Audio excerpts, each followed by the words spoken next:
Hello and welcome to this video tutorial on how to access and complete your training within eLogic. In the last video we did a quick overview of your training. In this segment we will go more in depth into each type of training and how to complete that. First we'll just go over a general overview of a training item. Here you can see that we have a library item. The name is Safety, King County Model Procedures, Scenes of Violence. You'll notice we have a curriculum number here, a red M indicating that the training is mandatory, and on the right side we have a due date of 3/31/2019. Not all training items have a due date, but if it does have a due date, it will be located here. You will also notice that there is a black X. If a training item has a black X, it will allow you to drop that item from your training grid. If the black X is shaded, such as the one here, it will not let you drop that item from your training grid. If we come back up to the safety item here, you'll notice that the training type is a library item. It was registered to me on 12/27/2018, and below the registration date is a brief description of the training. We can go down and select the more details, and when we do, it will bring up any other information related to this training. You'll notice that the curriculum number is located here, that it is a mandatory requirement, the due date, the estimated number of hours it will take to complete this training, and then the manager of this training. We will click the back button to return to our training homepage. The last item on this Safety, King County Model Procedures, Scenes of Violence training item is over here on the right-hand side, the download button. Now, all training items will have a download button, a launch button, a survey, etc. And we'll go over that in more detail as we describe each training type. Now let's talk about each training type in depth. A training session. A training session is a training event that is scheduled and led by a training officer. Most likely, a training session will not be registered to you until you have completed the training and written your name down on a roster. Once a training officer has submitted the roster for your training, you will notice that the training session will pop up, and over here on the right-hand side will be a survey. Before we get to the survey, let's talk more about the training session. Again, here's the training session name, the training session number, registration date, a brief description of the training, and then more details. Let's click more details. Within a training session details, it will provide the event information, including the number, the provider, the number of hours, the manager or lead training officer, an agenda if it has one, as well as the times the training took place. On the right-hand side, it will provide the location the training occurred, and an option to download iCal, which will download the event to your calendar. Let's go back to the training homepage by clicking the back button.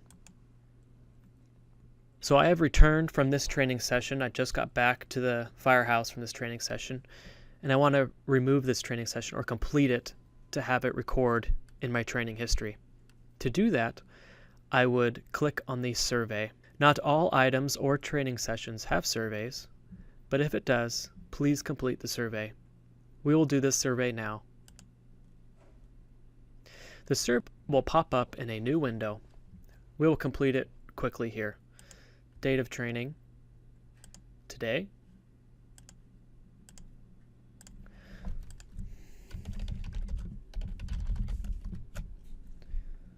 And select the Done button.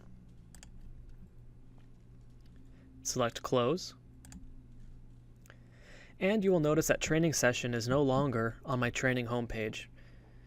To locate it, you can go over on the left-hand side to your training history and locate it on your training transcript.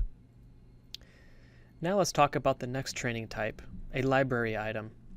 A library item is usually a Word document, a PDF document, or any other document that needs review. For example, this document is Safety, King County Model Procedures, Scenes of Violence. Again, the curriculum number, it's a mandatory item. This one has a due date of 3/31/2019. We can select more details to find out more about this training item. It should take about 30 minutes to complete. And here's the contact information for the manager of the training. Let's select the back button to return to our training homepage. To complete the library item, select the download button. Now selecting the download button, the document will pop up in a new window. Be aware that if you have a pop-up blocker on your computer, it is useful to disable that to view your library item. Another thing about library items is once the document has displayed as it is now, either save the document or print the document, because once you X out of the window, you can no longer review the document. So I have completed reviewing this document. I'm going to X out of the window. And now you will notice here on the right-hand side of my library item, it displays sign. To complete my training, I will have to sign, indicating that I have completed the training. Now your username and password are the same username and password you use to log in to eLogic. Again, your first letter of your first name followed by your last name, and then your password. Select the Submit button in the top right, and it has disappeared from my training homepage. And I can find that in my training history. The next training type is a course. A course is usually a PowerPoint presentation or a multimedia file such as a video. This, for example, is a course on the Seek thermal imaging camera. We have our curriculum number. Again, it is indicated as a mandatory training item. It is a course. It was registered to me on 12/27/2018, and a brief description of the training. I select more details to find more about this training. It should take about 1 hour to complete, and here is the manager of the training. Let's select the back button to return to our training homepage. Continuing with our course, let's go over here and hit the Launch button, which will launch your course. Okay, you'll notice that my PowerPoint from my course has populated, and you'll notice there's a Next button, Previous button. You can expand to make it full screen, adjust the volume, go back to the beginning, or hit play. For this PowerPoint, we'll click through it using the Next button. There is no time limit on these PowerPoint slides, so hit the Next button as you complete the training on each slide. Okay? Some PowerPoints have quizzes integrated within them, and to move on to the next slide, you must complete the quiz. This PowerPoint does not have a quiz. For demonstration purposes, I'm just going to scroll to the end of the training. Okay? Once you reach the end of the training, you'll notice that I have reached slide 14 of 14, and the Next button is no longer available. That means I have reached the end of the PowerPoint presentation. At this point, I've completed my training, so I will come up to the top and X out of this window, which brings me back to my training homepage. As you notice, that course for the Seek thermal imaging camera has disappeared from my training homepage and has moved to my training history, and I have gotten credit for that training. The next item we'll be talking about is a learning path. Now this curriculum type is, I like to call it a bucket of training items. So a learning path is an overall objective, and to complete this overall objective, you have to complete everything within the learning path, or complete everything within the bucket. So for example, this learning path is the engineer driver operator task book. You'll notice that it has a curriculum number. The curriculum type is a learning path. It was registered on this date, and then a brief description of what is in the learning path. We can select the more details to find out what is required of us in the learning path. It should take approximately 52 hours to complete this training and provides the manager or the contact person for this training. As you scroll down within the learning path, you'll notice that there is the training included, and you'll notice that there are various items such as checklists, library items, and maybe even a training session. Okay, one thing to note is that every single training item within the learning path must be completed for the learning path to clear from your training homepage. So once I have, for example, this first item, Engineer Taskbook Rig Check Inspection. Once I have completed this item, I will hit Complete. Indicate by checking these boxes that I have completed all of the items. I will hit the Submit button. I will say yes, I want to route it to the reviewer. And then I will hit the Back button. Now you will notice that this checklist says Resend. Now this will say resend until your manager or supervisor approves that you have completed the training.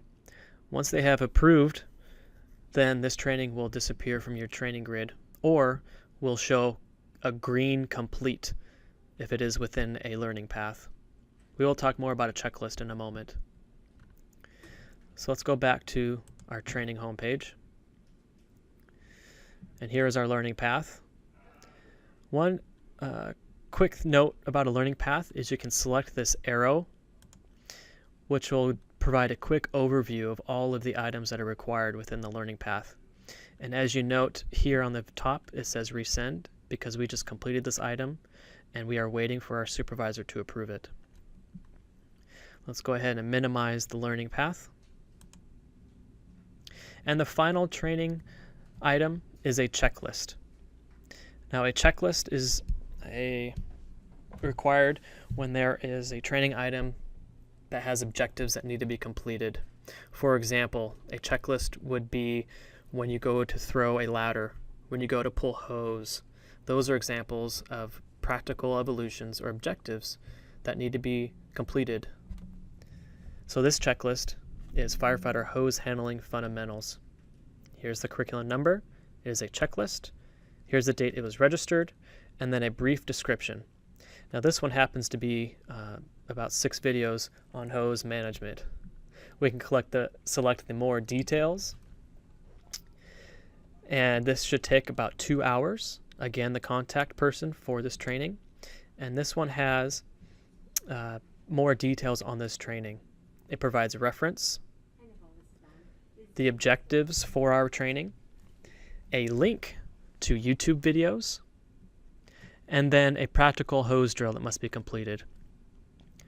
All of these items must be reviewed and completed before you can hit the Complete button. So let's go back to our training homepage. We are back to our checklist item. We have just completed everything that was stated in the more details, so I want to complete my training. Again, I hit my Complete button, select that I have completed the training, hit the Submit button, select yes, I want it to be routed to my supervisor. I select the Back button to return to the training homepage. And you will notice that it says Resend. Again, this training will say Resend and stay on my training homepage until my supervisor has signed off that I have completed the training. If you hit this Resend button or click it again, it will just populate a second time in your supervisor's training grid. Thank you for attending this training video. and I hope it was useful.